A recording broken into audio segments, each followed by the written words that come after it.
Welcome back to This Day in Scottish History. I'm your host, Colin MacDonald. Today, we're stepping back to December 19th, 1910, a day that marked a significant milestone in Scottish cultural history, the grand opening of the Alhambra Theatre in Glasgow. Known as the House of Varieties, this magnificent venue became one of Scotland's most beloved theatres, shaping the city's entertainment landscape for decades. The Alhambra Theatre was situated on Waterloo Street in Glasgow, a city already bustling with artistic and industrial vigour. Designed by the renowned theatre architect Sir John James Burnet, the Alhambra was built with a vision to rival the grand music halls of London.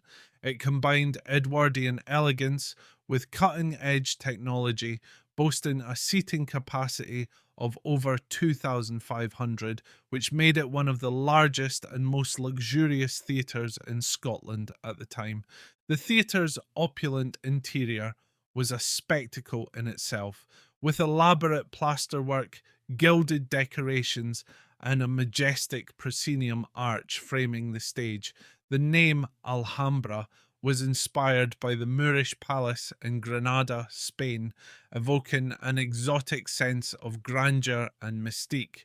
From its inception, the Alhambra Theatre became a cornerstone of Glasgow's entertainment scene. Its opening night featured a variety of performances, including music, comedy, and dramatic sketches, a hallmark of the variety theatre tradition. Over the years, it hosted an array of acts, from local talents to international stars. Vaudeville, operas, and early cinematic performances found a home here, drawing audiences from across the region. The Alhambra's stage was graced by luminaries such as Charlie Chaplin, Laurel and Hardy, and the famous Scottish entertainer Sir Harry Lauder. Its programming reflected the eclectic tastes of the time, ensuring there was something for everyone, from light-hearted musicals to high drama and rousing concerts. By the mid-20th century, the Alhambra evolved into a premier venue for large-scale musical productions, particularly from London's West End. Productions like My Fair Lady, South Pacific, and West Side Story dazzled Glasgow audiences. The theatre's excellent acoustics and spacious stage made it ideal for such performances, solidifying its reputation as Scotland's answer to Broadway. The Alhambra also became a beloved spot for pantomimes, a Christmas tradition in Scotland. Generations of Glaswegians fondly recall attending festive shows filled with humour, music, and a touch of magic.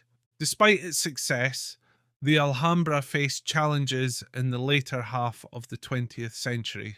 The rise of television and changing entertainment habits began to draw audiences away from live theatre. By the 1960s, competition from modern cinemas and other entertainment options became fierce.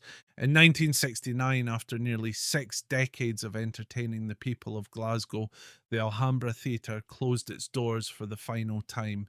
Its last performance was a concert by the legendary Scottish comedian Jimmy Logan. The building was eventually demolished, and today an office block occupies the site where this iconic theatre once stood. Though the Alhambra Theatre no longer exists, its legacy lives on in the memories of those who experienced its magic. It was more than just a theatre. It was a cultural landmark that brought joy, inspiration, and a sense of community to countless Scots.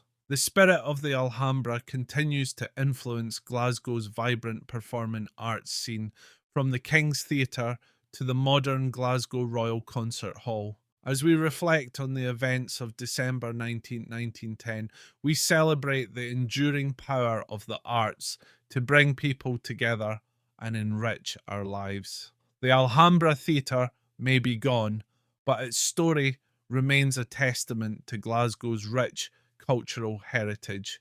Thank you for joining us today on This Day in Scottish History. Tune in tomorrow for another journey through Scotland's fascinating past.